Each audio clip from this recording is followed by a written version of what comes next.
Olá, amigos e parceiros do programa Revista Rural. É sempre muito bom ter vocês aqui com a gente para conferir de perto o que o agronegócio tem de melhor. Confira os assuntos de hoje. A aquaponia é peixe no tanque e horta sempre produtiva. O sucesso do cultivo de mirtilo.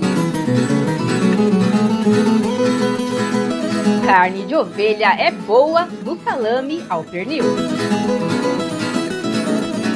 A beleza e lucratividade do algodão colorido. Começa agora o programa Revista Rural, a sua revista eletrônica do agronegócio.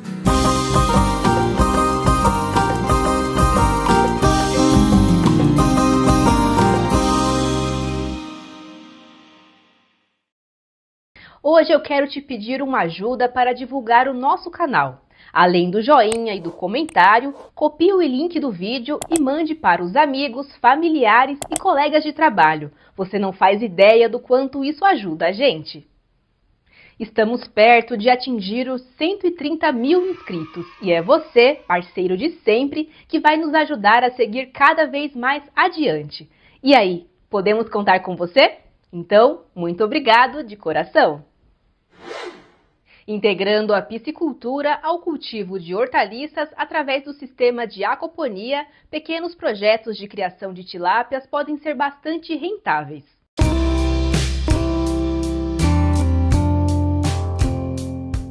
Em Piedade, no interior de São Paulo, Fabiano decidiu diversificar a tradição agrícola da família.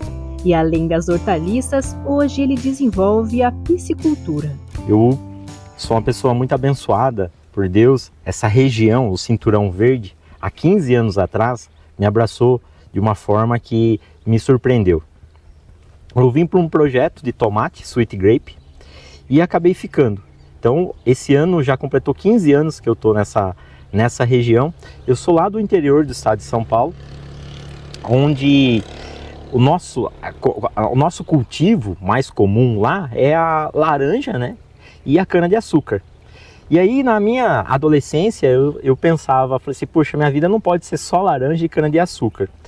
Na nossa região, naquela época, não tinha essa aptidão para hortaliça.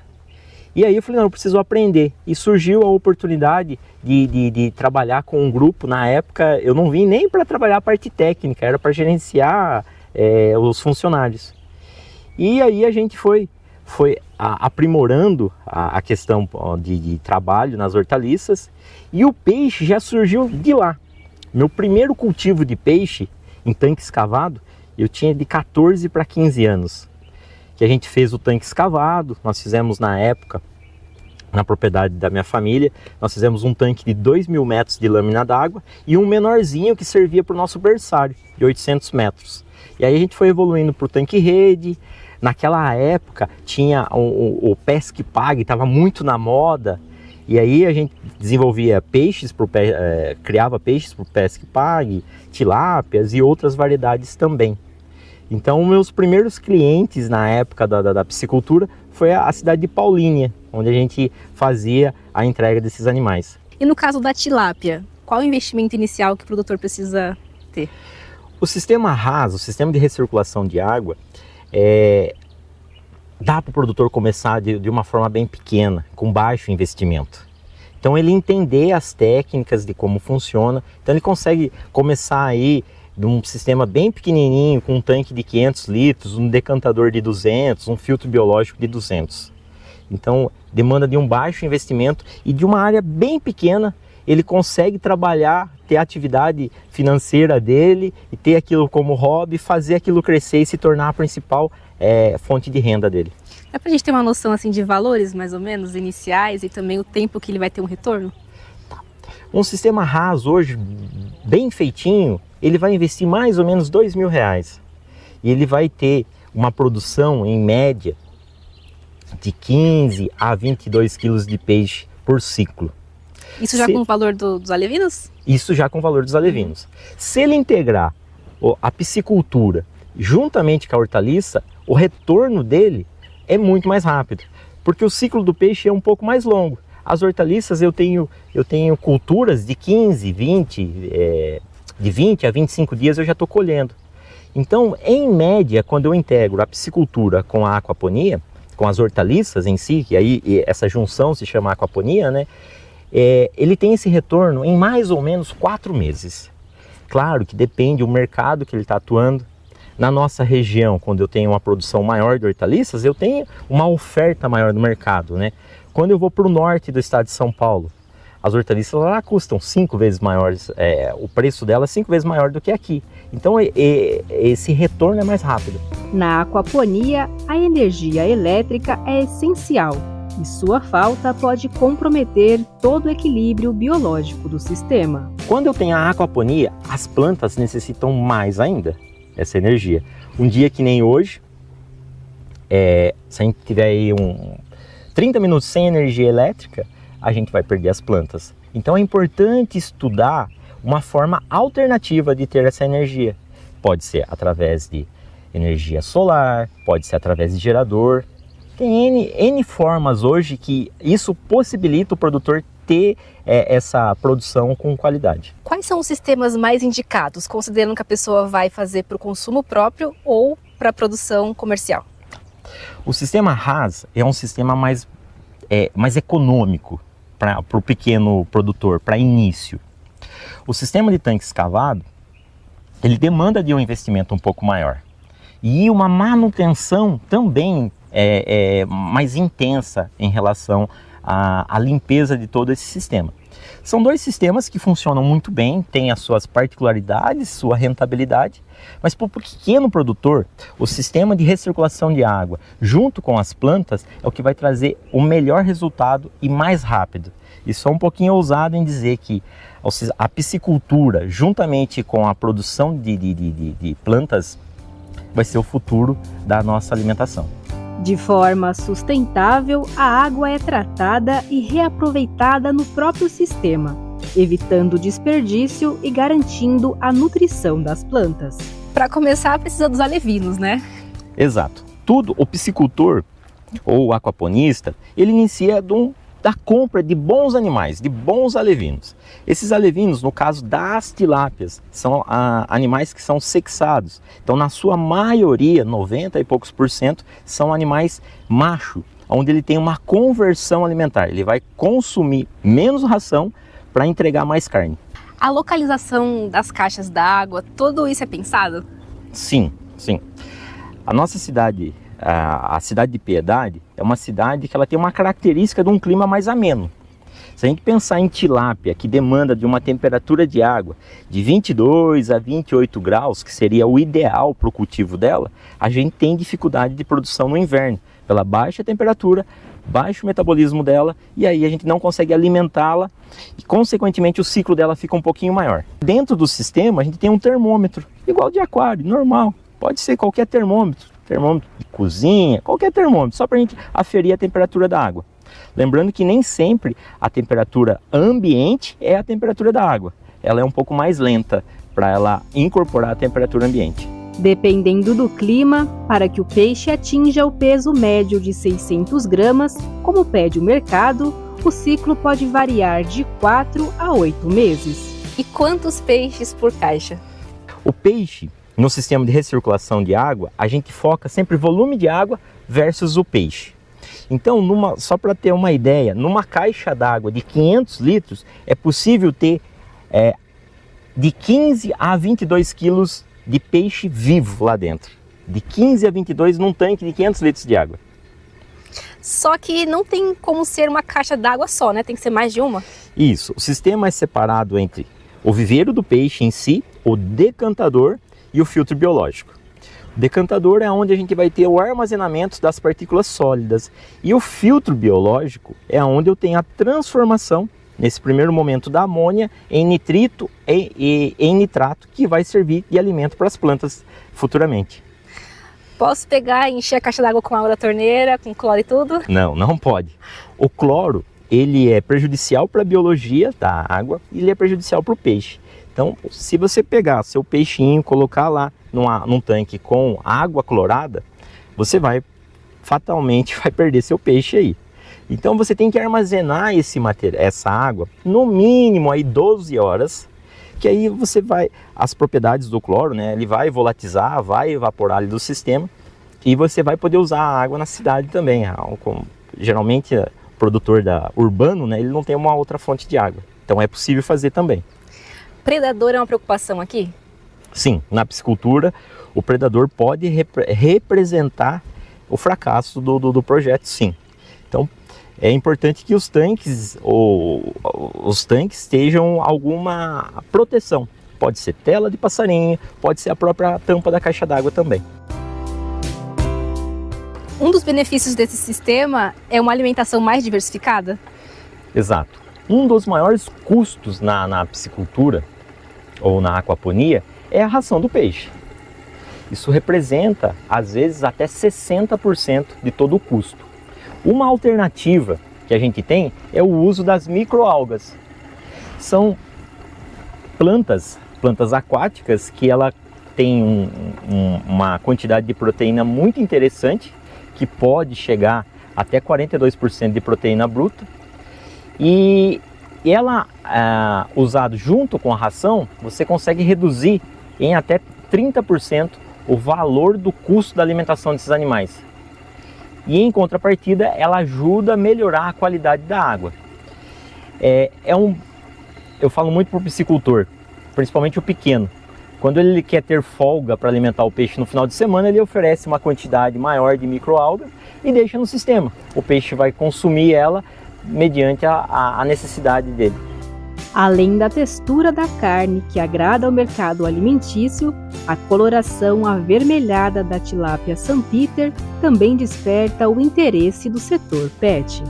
A Sanpiter, ela acaba sendo um peixe que tem um diferencial em relação à qualidade da carne dele. Não que a nilótica não seja boa.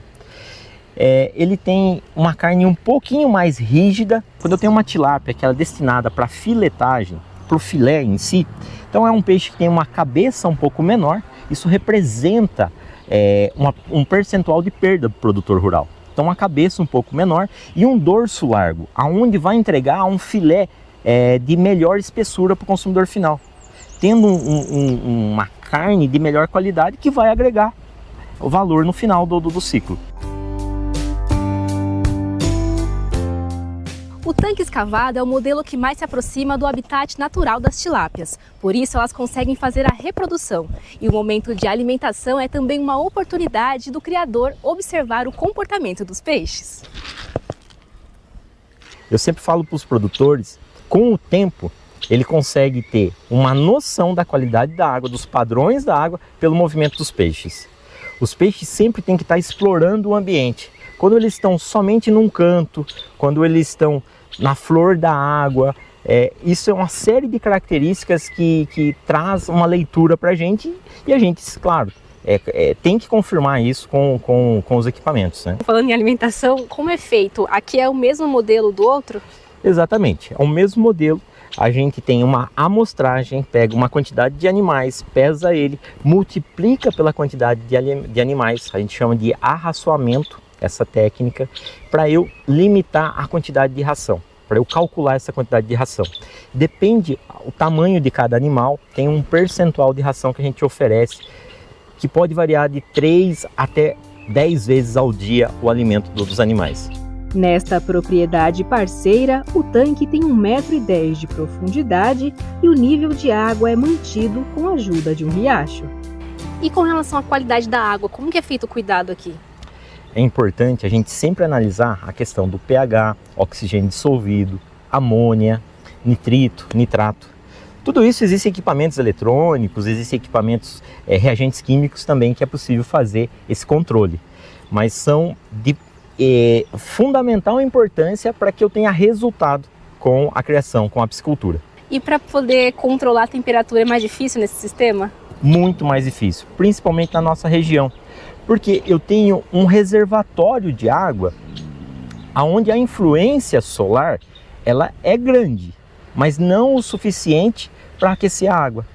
No inverno, na nossa região, nós temos uma dificuldade muito grande, porque a água fica abaixo de 16 graus, onde eu não tenho A tilápia, ela está ligado muito, o metabolismo dela está ligado muito à temperatura da água, onde eu não consigo alimentá-la. Ela não está propícia para receber o alimento. Eu coloco a ração, eu coloco as algas, mas ela não se alimenta.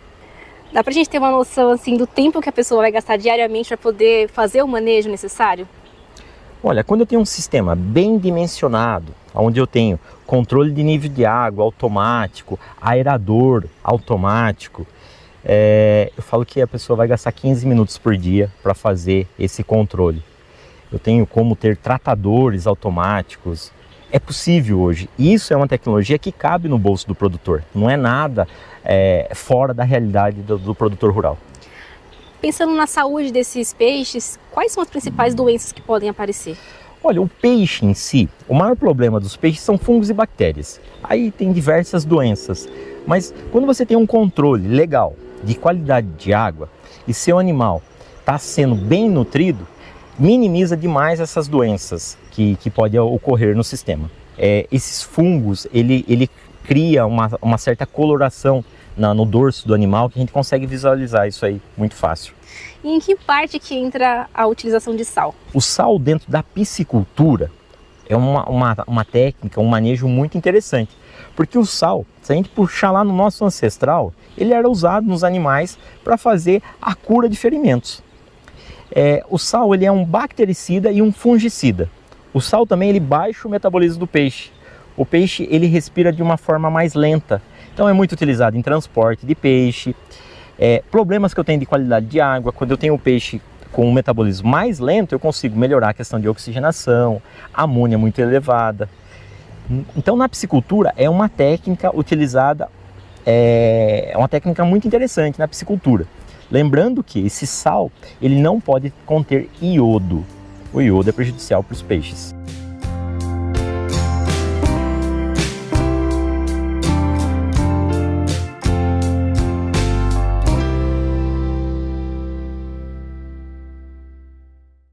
Tá achando legal as reportagens?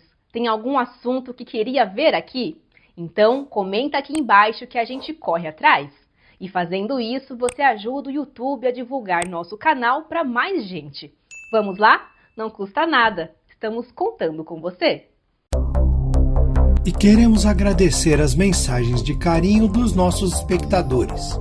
Alana Portela, Farley Passolon, Flávio Moreira, José Antônio Costa Dourado, Silvana Toledo, Giracina Maria, Sebastiana Pereira, Geives Tavares, Sueli Araújo, Odair Verginassi, Moacir Farias, Damião Abel, Jarbas Correia da Silva, Luiz Fernando Soares, Claudionir Gnoble, Luiz Pacheco, Roberto Cardoso, Isabel Muniz Veloso, Benedito Seixas, Elevir Marinho Vieira e Alex Cidreira.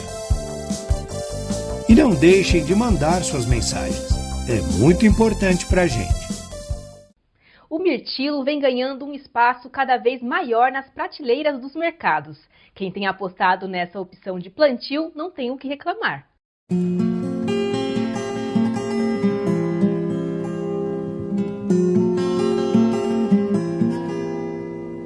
Pequenininhas e rentáveis. A produção de mirtilo pode ser uma opção bastante viável para o pequeno produtor. Isso aqui é a propriedade que foi do meu pai, né? Aí, como foi assim, de pai para filha, né? Herdei a parte dele, né? E hoje eu estou tocando, dando a continuidade. Você é nascido aqui mesmo? Isso, é nascido aqui mesmo. E há quanto tempo essa propriedade existe, mais ou menos? Dá mais de 50 anos, né? 50 anos? Para mais, né? E ao longo desse período, quais foram as culturas? O que desde a época do seu pai vocês plantavam por aqui? Na época, meu pai começou com pêssego, né? Depois ele foi inovando para goiaba, né? Hoje que é a goiaba. E depois agora, hoje a gente está começando uma nova cultura que é o mirtilo, né? O blueberry. Vocês adotaram essa nova cultura por quê? A partir de qual incentivo o mirtilo entrou na vida de vocês? Fazer uma mudança assim, né? Sair da uma cultura só, né? De diversificação. Vocês começaram, Rosa, em 2019, né, a trabalhar com essa fruta. De lá para cá, ao longo desses 4 anos, o que vocês já têm de experiência no cultivo, no mercado, na venda? O que o mirtilo já trouxe para vocês no dia a dia? Assim, no começo foi bem difícil, né? Como é uma cultura nova, né? A gente não tinha assim muita experiência, né? Em relação à adubação, né? E hoje, né? Já é 3 anos, né? Que a gente começou a cultivar, né? A gente está aumentando a produção e também estamos começando também com frutas vermelhas, né? Que seria a amora e a framboesa, né? Então seria um desafio, né, para nós, né, assim, a cada dia, né. De questão de espaçamento, né, ou das culturas, como que vocês dividem quantos hectares vão para goiaba, os metros quadrados para goiaba e para o mirtilo, Sérgio? A gente está dividindo assim, metade, né? Metade, metade? Metade, metade. Conforme assim, né, a cultura vai dando certo, a gente vai aumentando, né? E tem dado certo para vocês? Tá dando certo pra gente. No começo, como a gente tem 1000 pés de goiaba, a gente resolveu eliminar 200 pés para a área de mirtilo, que seria essa área, né? E aos poucos, né, porque o investimento é um pouquinho alto, né? Então, a demanda assim que vem e as vendas, a gente vai investindo nas frutas vermelhas, né? Esse é o nosso objetivo. Hoje quantos pés de goiaba vocês têm? Hoje a gente está com 800 pés produzindo. E mirtilo? Mirtilo 1.100. 1.100? Isso. Tem um objetivo no mirtilo de crescer esse número? Sim. Sim. Para quanto? 5.000? 5.000? Mas vamos ver, né?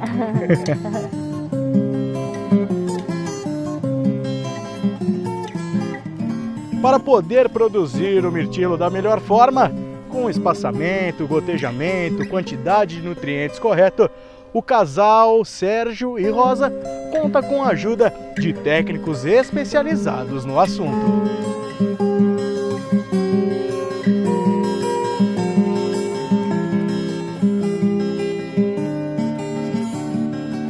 Rodrigo, que tipo de assistência hoje a CAT oferece aqui no dia a dia para o Sérgio e para a Rosa?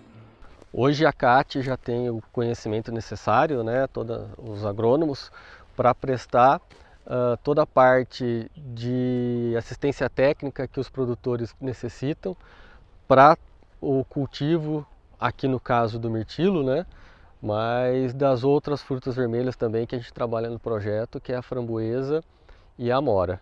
Então, desde escolha de variedade, sistema de plantio, né, adubação, então tudo isso os técnicos da CAT oferecem para os produtores que fizerem parte do projeto e tiverem interesse na produção dessas frutas. Eles têm aqui mais de 1000 pés de mirtilo. A gente está vendo aqui o vasinho, né? Esse aqui é o primeiro passo da produção. Como que funciona? O que a gente está vendo aqui?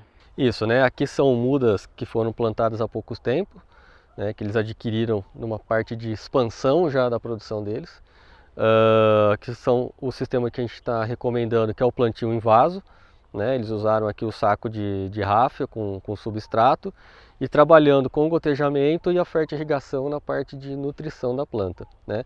Então, para o mirtilo, é esse sistema aqui que nós da CAT estamos recomendando para os produtores. Nessa fase aqui, quais são os principais cuidados de manejo que o produtor tem que ter para conseguir fazer evoluir a produção?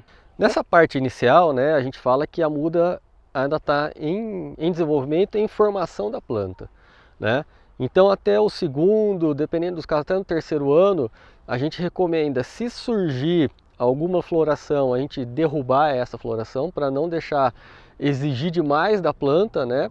Porque agora a gente vai trabalhar na formação dela, né? Tanto da parte aérea, deixar essa planta desenvolver a parte radicular, para daí sim essa planta conseguir expressar todo o seu potencial de produção mais para frente. Então nesse primeiro passo é deixá-la bem nutrida e trabalhar na formação dela. Uma planta nesse tamanho aqui, nesse vasinho, ela tem quanto tempo?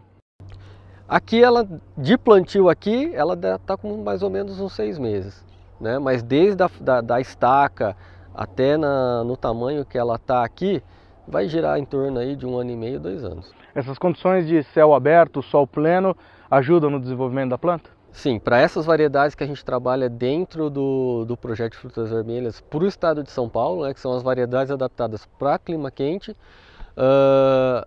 mudando um pouquinho do conceito de fruta de clima temperado, né?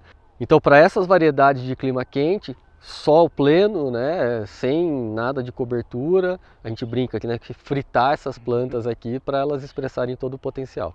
Aqui ao nosso lado a gente já vê ela um pouquinho maior, mais crescida. A gente vai dar uma chegada ali para você falar também, mas para a gente ter uma ideia desse tamanho para aquele tamanho, quanto tempo a gente já consegue ter essa evolução?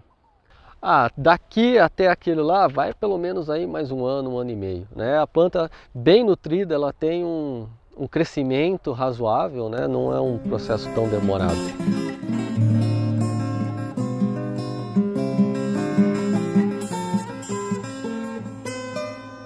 Nessa fase, as plantas já têm cerca de 2 anos e meio desde o plantio.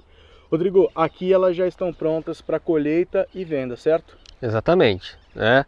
Essas plantas aqui, desde que elas foram plantadas aqui nos sacos, né, nos vasos, elas já têm 2 anos e meio, 3 anos, é o que a gente coloca de prazo para início de produção, né, do mirtilo, em produção comercial, né? Desde que a gente falou do plantio, primeira etapa, formação da planta, para depois ela entrar em produção.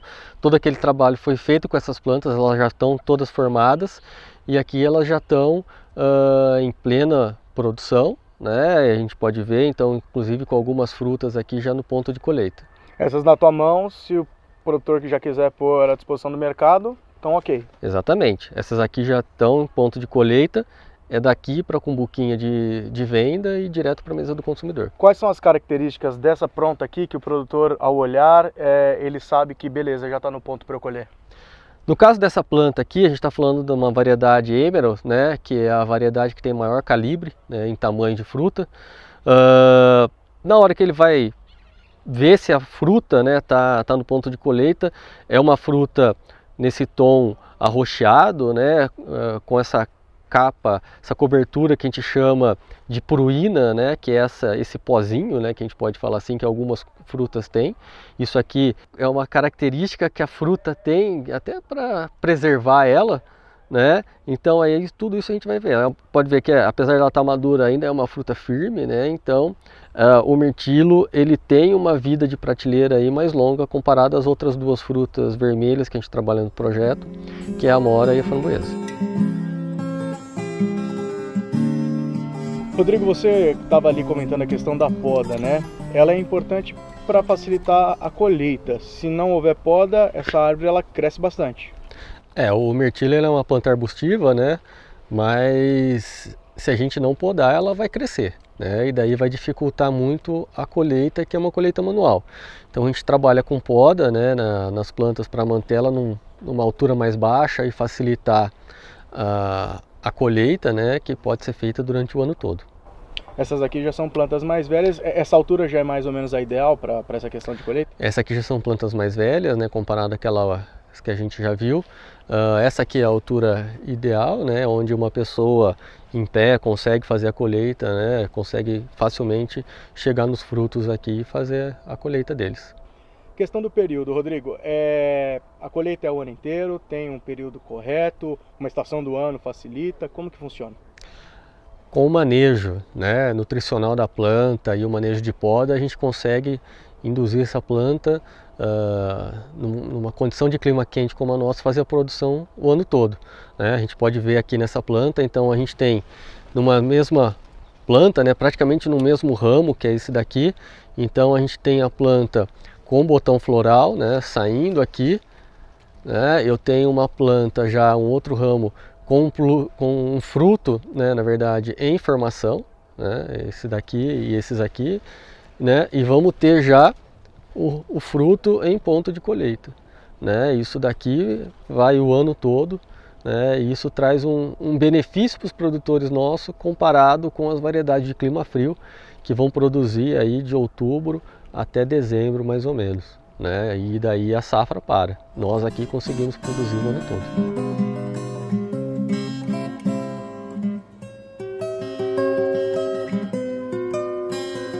Pensando na saúde da planta, em todas as fases e tamanhos que a gente já passou, quais são as principais doenças ou as pragas que atacam essa cultura e, claro, os principais meios de controle dela? Bom, aqui na nossa região, se a gente for pensar em praga, né, que é uma região já de produção de frutas, a principal problema, né, que a gente pode falar que a gente tem aqui hoje em dia ainda é a mosca das frutas, né, que ela pode atacar o mirtilo, mas a gente não tem tido relato, não tem tido nenhuma conversa com os produtores de grande ataque de pragas ou alguma coisa que a gente já identificou como problema para essa cultura, né.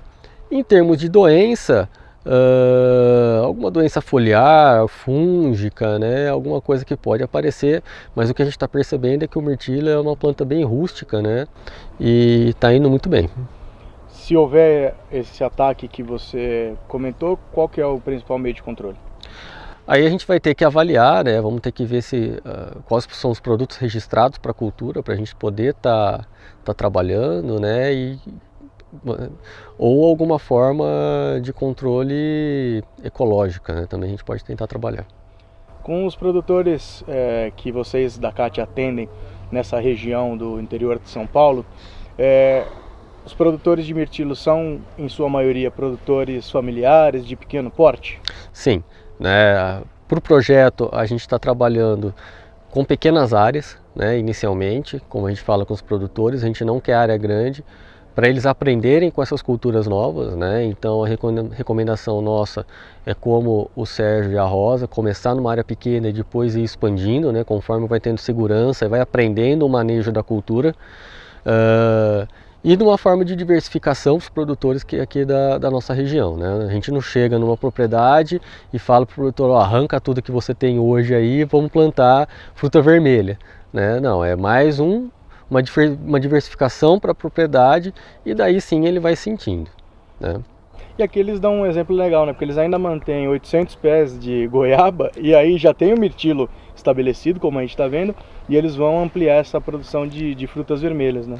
Exatamente, né? Então é isso que a gente preconiza, uma diversificação e aos poucos eles vão, caso eles identifiquem um potencial, né? Como a gente trabalha, eles vão fazendo uma substituição bem gradativa, né, para ter um mercado. Como a própria Rosa disse, né, hoje tudo que ela produz, ela vende e ainda falta, né? Então se ela tivesse uma produção maior, ela também conseguiria colocar no mercado.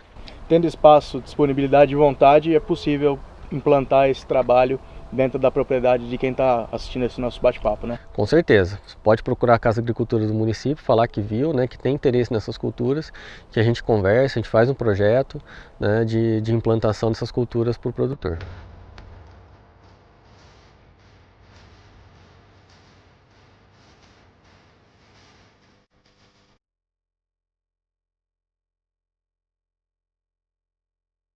Olha, essa caixinha aqui, ó, com 125 gramas, é o jeito que o pessoal compra aqui na chácara o mirtilo. É isso, né, ô Rosa? Vocês vendem dentro dessa caixinha, a venda é aqui direto na porteira de vocês, né? Isso, nós vendemos assim também nas feiras, né? E como nós fazemos turismo rural, né? Aí nós vendemos também. A região que mais vem comprar é mesmo aqui o entorno? Qual que é a clientela de vocês hoje aqui da produção do mirtilo? É mais dessa região, mas como eu recebo turismo rural, vem pessoal de outras cidades do interior, né? Também da capital também. Como que funciona, porque a gente viu que dá o ano inteiro nas condições tropicais a fruta. Como que funciona esse sistema de venda de vocês? De que maneira você e o Sérgio organizaram para que as pessoas pudessem ao longo do ano retirar a fruta aqui? Então, na época da produção, né, a gente tem um mês certo, né, que produz em bastante quantidade, né? Aí nós temos o cadastro dos clientes, né, e entramos em contato, né, via WhatsApp, né, e aí também divulgamos nas redes sociais também, né? E quando, dependendo da época do ano, né, tem frutas também que a gente consegue produzir, assim, mas não em grande quantidade, assim, poucas quantidades. Além da fruta in natura, né, no potinho, quando o pessoal vem fazer a visita aqui na chácara vocês também oferecem tanto a geleia, que é feita do mirtilo, quanto o suco, que é feito da goiaba plantada por vocês também, né? Sim, isso mesmo. Nós oferecemos, né, no turismo rural a geleia, também vendemos também a geleia e o suco. Faz sucesso?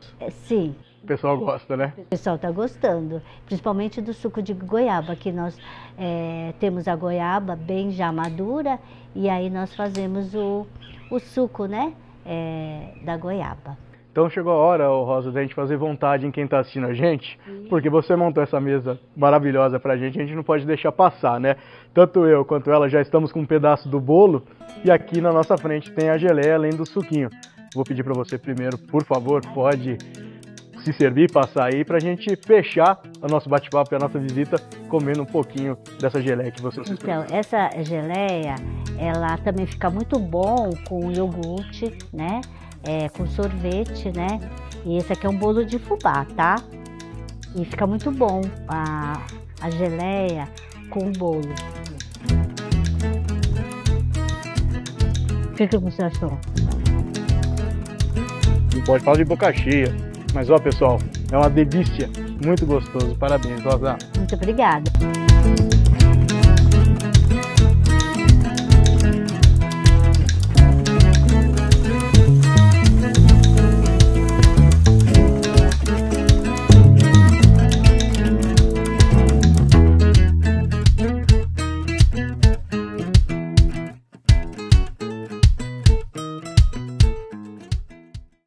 Você já comeu carne de ovelha? Pois saiba que é cada vez mais frequente a presença dela no prato das famílias brasileiras e ainda há um espaço enorme a se conquistar.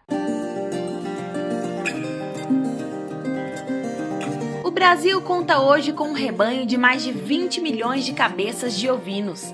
Este é um ramo de atividade que continua crescendo no país, impulsionado principalmente pela produção de lã e de leite, utilizado na fabricação de queijos finos. Já o consumo de carne ovina ainda é pequeno no país. Cerca de 25 milhões de brasileiros nunca provaram este tipo de carne e dos que já comeram, muito poucos fizeram disso um hábito. Assim, conquistar novas fatias de mercado e ampliar o público consumidor ainda é um grande desafio. Disposta a fomentar este mercado e dar uma destinação lucrativa a animais de baixo valor comercial, como ovelhas velhas de descarte, a Embrapa desenvolveu um projeto chamado Aprovinos, que prega o aproveitamento total das carnes destes animais. Após 3 anos de pesquisa, ela criou 3 linhas de produtos: a Premium, que engloba presuntos crus, copas, linguiça light e o ovo bacon; a Low Cost, que oferece produtos mais populares como mortadelas, hambúrgueres e patês; e a linha regional, com ingredientes para pratos como sarapatel e a buchada. Carne de cordeiro, atualmente no Brasil, ela tem mais demanda do que oferta, que os produtores conseguem cumprir, né? Ou seja, conseguem entregar no mercado. Mas a carne, as ovelhas, esses animais mais velhos, eles ficam, às vezes, na propriedade e são considerados gargalos de produção. Aqui no Rio Grande do Sul e aqui na campanha, na verdade, se tem um hábito de consumo desses animais. Mas no resto do Brasil, as pessoas não gostam muito de consumir essa carne porque tem um sabor muito acentuado, né? Porque esses animais geralmente têm mais gordura na sua carne, na sua carcaça, né? Então tem um sabor muito forte, vamos dizer assim, e por isso tem uma baixa aceitabilidade. E que para fazer produto derivado é uma ótima oportunidade. Os ganhos do projeto vão bem além dos novos produtos e resolvem um antigo gargalo dos ovinocultores, a destinação das fêmeas mais eradas ou fora da reprodução. Durante esses anos que a gente vem trabalhando, sempre é mais fácil vender o cordeiro, vender o borrego, e a ovelha de descarte tinha sido um pouco mais difícil. Dentro do projeto que a gente conhece, que a Embrapa Pecuária Sul está desenvolvendo, que o melhor se apresenta é a carne da ovelha de descarte. E isso é uma luz assim que a gente enxerga, que vai trazer retorno agregando valor para esse produto que até então tinha dificuldade de encontrar mercado.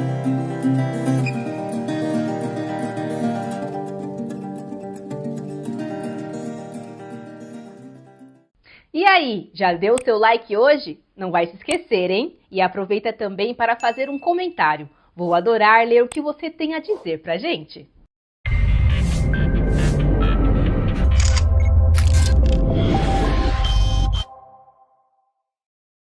Olá, bem-vindos a mais uma edição do Matsuda em Foco aqui no nosso canal no YouTube.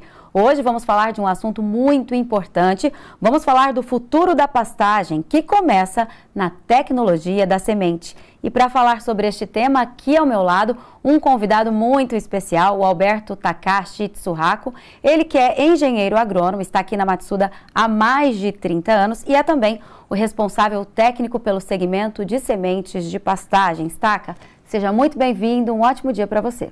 Bom dia, Suelen. A Suelen é legal, que ela sempre entrega a gente antes de começar, né? Mas é verdade, tem mais de 30 anos de empresa e realmente é um orgulho trabalhar numa casa assim tão acolhedora, tão tecnológica, tão familiar, né, como a Matsuda. E vamos falar hoje sobre qualidade de semente, que é um fator importantíssimo para você ter e você estabelecer uma boa pastagem. Ô Taka, então com toda essa sua experiência desses mais de 30 anos, né, como você descreve a evolução do mercado de sementes forrageiras no Brasil e qual o papel da Matsuda nessa história? A semente forrageira ela não começa no Brasil, né? A semente forrageira começa fora. Então as primeiras sementes comerciais eram importadas da Austrália, uma semente de muito baixa qualidade, porque era colhida do cacho. Aí vieram as primeiras umidícolas, o primeiro colonião, e aí foram entrando Jaraguá, né? Foram os primeiros passos estabelecidos. E aí, quando se começou a colheita de semente forrageira, né, se colhia também do cacho. Só que o pessoal percebeu que a qualidade, principalmente germinativa, né, a porcentagem de germinação é muito baixa, porque a semente forrageira tem uma característica. Depois que ela amadurece, ela cai do cacho. Por exemplo, a soja amadureceu, toda a semente fica na vagem. Milho, depois que amadureceu, toda a semente fica na espiga. Semente de passagem não, conforme vai amadurecendo, ele vai cair no solo. Então, além de ter esse problema de degrama, de deiscência, ela tem uma maturação desuniforme. Então, sempre que você vai colher semente do cacho, normalmente você colhe semente imatura. Existem algumas exceções, a gente pode falar depois, tá? Mas a grande maioria da semente forrageira é colhida do cacho hoje. Então, a partir da década de 80, final de 70, 80, o pessoal descobriu isso, então começou-se a colheita da semente forrageira do chão. Então esperava cair, cortava as plantas, esperava secar, tirava todas essas plantas e com uma escova vinha varrendo e recolhendo a semente. Então a semente forrageira no Brasil sempre teve essa característica. É uma semente bastante suja, é uma semente que até hoje a pureza mínima para pânico é 40% e a pureza mínima para braquiária é 60%. Então essa é a característica da semente forrageira hoje no Brasil. Mas com o tempo isso tem modificado, muita gente já procura sementes já de melhor qualidade, principalmente em termos de pureza, uma semente mais pura, mais limpa. Hoje a semente incrustada, a semente recoberta já é uma realidade. Então, tecnologicamente, a semente forrageira melhorou, mas essa melhora tecnológica foi nos últimos 10, 15 anos para cá. E a Matsuda tem um papel muito importante, né, nessa evolução. Exato. Onde é que a Matsuda tem essa participação ativa, né? Primeiro foi no processo de colheita, tá? Então, quando comentei para vocês, a colheita era manual, tinha lá quase 60, 80 pessoas para colher 1 hectare por dia, cada um com uma enxada, cortando, tirando, esperando aquele material secar, depois tirando com uma forca, tirando toda aquela palhada e vinha varrendo. E onde a Matsuda impactou no mercado, onde ela teve essa participação bem efetiva, foi na mudança do time de colheita. Foi a Matsuda que inventou, foi a Matsuda que criou a primeira colheitadeira de forragem, de semente forrageira do Brasil, né? Foi a CS 1300. Eu lembro que quando entrei na empresa em 92, Os campos de produção de semente que a gente colhia mecanicamente era escondido, era fechado o cadeado para ninguém copiar a máquina. E o outro grande diferencial da Matsuda dentro do mercado foi o uso de sementes incrustadas. Não foi a Matsuda a primeira, não foi a pioneira nesse mercado, mas a Matsuda foi a primeira empresa que buscou tecnologia. Nós, com o pouco conhecimento que nós tínhamos do setor, não demos conta de fazer uma semente de boa qualidade. Foi aí que nós procuramos a Incotec com todo o know-how, todo o conhecimento para revestir hortaliça, revestir tabaco, revestir flores. Então ele trouxe essa tecnologia para o mercado de forrageira e aí nós começamos a utilizar essa tecnologia. E essa mudança de conceito, essa mudança de tecnologia, buscar a tecnologia de uma empresa especializada, isso fez com que o mercado mudasse e, claro, todo mundo teve que correr atrás. Isso foi bom, porque melhorou significativamente a qualidade de semente incrustada hoje no mercado de forrageira no Brasil.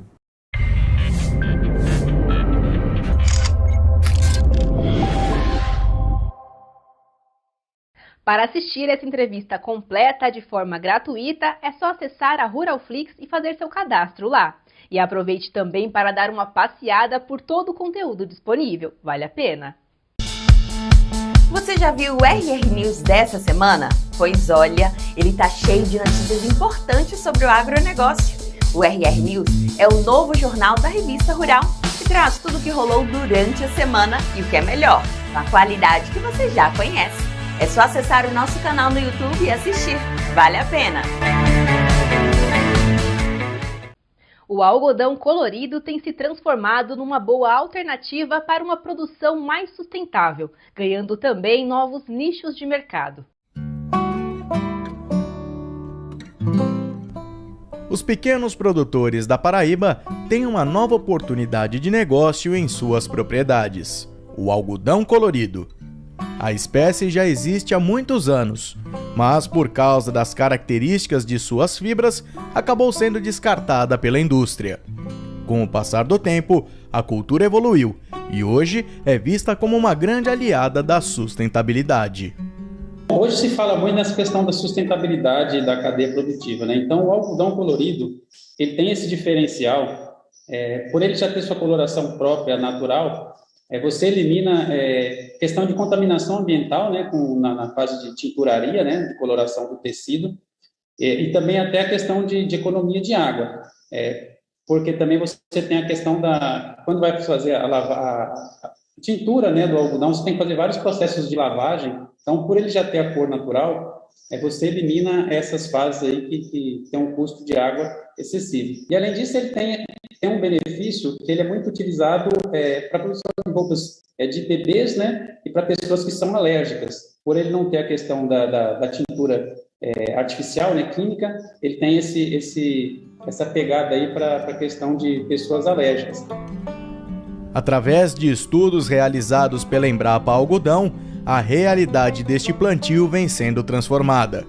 São anos de pesquisas realizadas nos laboratórios da entidade. E por meio do melhoramento genético, os pesquisadores conseguiram aumentar a resistência e o tamanho das fibras da cultura. Atualmente, o mercado conta com 6 variedades, em diferentes tonalidades: marrom, verde, safira, jade, rubi e topázio. Essas cultivares foram desenvolvidas a partir de cruzamentos de cultivares selvagens, né, ou importados do Peru, dos Estados Unidos, que já tinham essa coloração, porém que tinham uma qualidade de fibra ruim. Então foi transferido através de cruzamentos, né, do melhoramento genético, essa coloração para as nossas cultivares que eram de cor branca, né, e que tinham uma fibra de qualidade e que tinham uma produtividade elevada. Então, a partir disso, a partir do ano 2000, foi lançada a primeira cultivar, né, de algodão colorido. O ano passado a gente completou 20 anos, né, do lançamento da primeira cultivar, e foram desenvolvidos ao longo desse tempo aí outras cultivares, né? Hoje a gente tem 6 materiais com diferentes tonalidades de coloração. O principal objetivo nosso hoje é trabalhar desenvolvendo cultivares que sejam mais produtivas, né, e que também tenham diferentes colorações e uma qualidade de fibra até melhor do que já se tem hoje, que é um mercado cada vez mais exigente, né? Em termos de produtividade, variedades do colorido já se equivalem ao algodão branco. Com isso, o grande diferencial está no preço que o mercado paga. principalmente pensando na moda sustentável. Hoje, aqui no semiárido, existe um mercado de compra garantida, então o produtor que produz o algodão colorido, ele já planta com um contrato assinado para a venda garantida dessa pluma e geralmente já com preço definido. A maior rentabilidade do produtor hoje que produz algodão colorido é justamente pelo preço que ele recebe. Então, dependendo da negociação que se faz, ele consegue um valor, às vezes, até 50%, ou até, em alguns casos, 2 vezes maior do que seria do algodão branco, principalmente se pensando em algodão colorido orgânico. E o produtor consegue agregar ainda mais valor quando ele faz o beneficiamento e vende a pluma, tá? Porque ele pode vender tanto só o algodão em rama, que se chama aqui, né, que é a pluma junto com o caroço, como só a pluma. E ele ainda aproveita o caroço para dar alimentação para o seu animal e guardar semente para as próximas safras. Sendo mais um produto da agricultura familiar, a produção orgânica do algodão colorido se destaca no campo e ajuda a mudar a realidade das pessoas. Aqui você pode entender essa diversidade, por quê? Porque nós temos segurança alimentar para as pessoas, que nós temos aqui uma área que é certificada orgânica, com certificação participativa, através da Rede Borborema de Agroecologia. Com isso, garante a autonomia dos agricultores do seu produto, né? Isso tem sido um grande diferencial. Se produzir orgânico, se produzir com certificado e ter mercado garantido. Com isso, podemos afirmar que o algodão colorido orgânico tem viabilidade sim no semiárido brasileiro. Com o crescimento da demanda, os produtores só tendem a ter benefícios com o negócio, melhorando assim a vida das famílias no campo. Outro ponto importante desta cultura é que ela promove a alta participação de mulheres no dia a dia dos algodoeiros. O algodão colorido chegou aqui, eu não tenho a lembrança, a data, se está com 8 anos ou 7 anos que a gente trabalha com algodão colorido. Através desse pessoal que trabalha com a gente tem uma parceria muito boa. Através do pessoal da Embrapa, o COEP, são os pessoal que trabalham com a gente, a Infraer, nós somos pais de família, às vezes os filhos não trabalham, todos que não trabalham com a gente, no mínimo 1 hectare e meio, porque para a gente se manter ali dentro. Quando chega dezembro é que a gente vai pegar no dinheiro, daquele lucro daquele algodão. Aí é bom pela uma parte, né? Isso que a gente espera, a gente paga o que a gente deve, alguma coisinha que fica para a gente comprar uma roupa, comprar o que precisar para dentro de casa. É muito importante. Dizer que é importante o algodão colorido para a gente Eu acho que os 40% das mulheres aqui, elas de alguma forma são envolvidas na cultura do algodão. A gente trabalhava com um negocinho assim na feira, pequeno, só para ir. E quando a gente chegou aqui, que começamos a trabalhar com a agricultura e com a cultura do algodão, mudou tudo.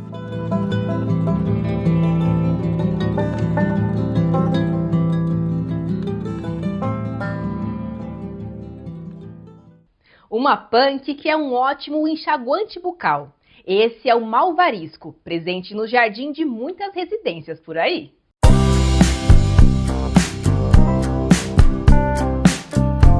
Há muito mais plantas comestíveis no Brasil do que a gente imagina. É enorme o número de punks disponíveis, até mesmo em nosso jardim. O malvarisco é uma dessas plantas. E não confunda com o malvavisco, que tem uma florzinha vermelha e também serve para a nossa alimentação. O malvarisco serve como tempero e até mesmo como medicamento, indicado como antisséptico bucal, contra a tosse e para combater inflamações da boca e garganta. Em alguns lugares do país, ela é chamada de malva do reino, hortelã gorda ou também hortelã-pimenta. Por que essa planta recebe esse nome de hortelã-pimenta? Porque é uma planta que quando você mastiga, assim, põe na boca ou usa no prato, ele remete assim um gosto de pimenta, então dá um certo ardor nas laterais da língua, né? É uma planta espetacular. Ela é utilizada como condimento, não é? Serve para aprimorar o gosto dos pratos, por exemplo, um molho de tomate. Você pode colocar umas 3, 4 folhas dessa planta para dar um gostinho a mais. Então põe ela bem picadinha, né? e no final do refogado você acrescenta essa planta, né? Ela pode ser utilizada também para fazer um cuscuz. Um cuscuz com bertalha, com ora pro nobis, e põe uma folha ou duas dessa daqui também, conforme o gosto. Se quiser mais apimentado, mais forte, usa mais. Se quiser menos, né, usa menos. Uma outra dica culinária para essa planta é você utilizá-la no preparo de um suco refrescante, muito saudável e nutritivo. Você pega umas 3, 4 folhas do malvarisco, coloca no liquidificador junto com o abacaxi. Então bate o suco e serve fresquinho, bem gostoso, né?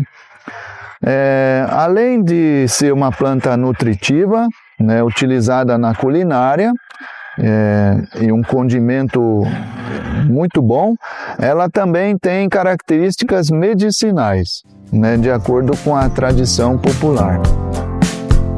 Fácil de cultivar, o malvarisco gosta de sol e requer regas moderadas, mas se dá muito bem até mesmo em vasos. Ela é muito facilmente cultivada, né? Um pedacinho assim, uma estaca como essa, por exemplo, já dá origem a uma nova muda. Então a gente corta as folhas de baixo, deixa apenas 3, 4 folhas aqui em cima, usa essas folhas na alimentação, e você pode fazer o enraizamento, né, em recipientes com água, molhando aqui uma parte de baixo da base, né?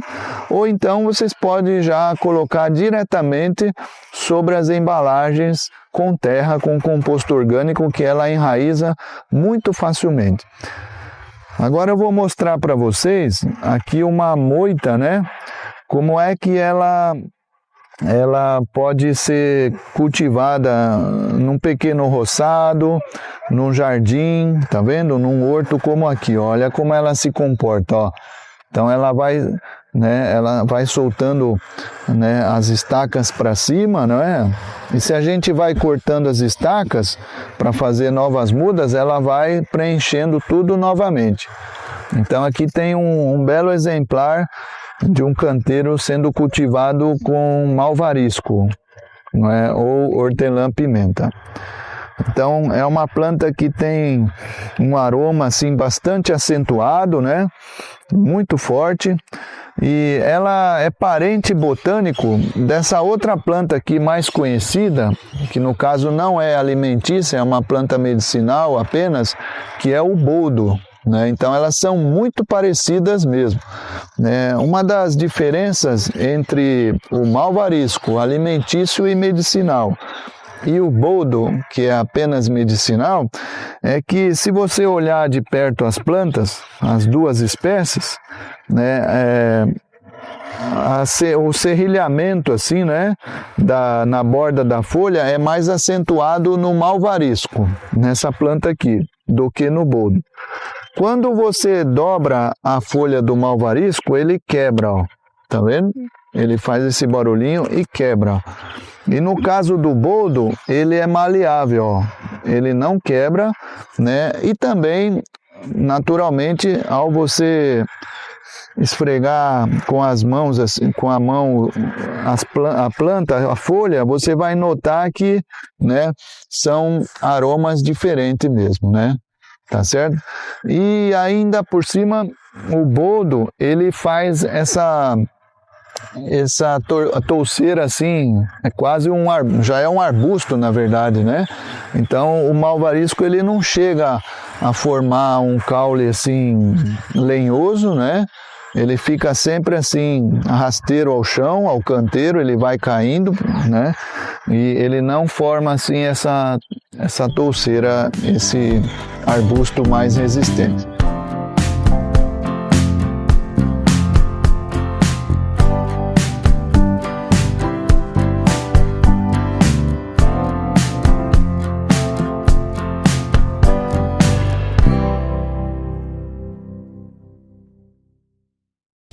Chegamos ao fim de mais um programa. Se quiser ter acesso a todo o nosso conteúdo de um jeito fácil e divertido, é só virar membro do canal e ganhar uma assinatura da Ruralflix. Aposto que você vai gostar. E não esquece de dar o like, tá? Uma ótima semana para você. Tchau!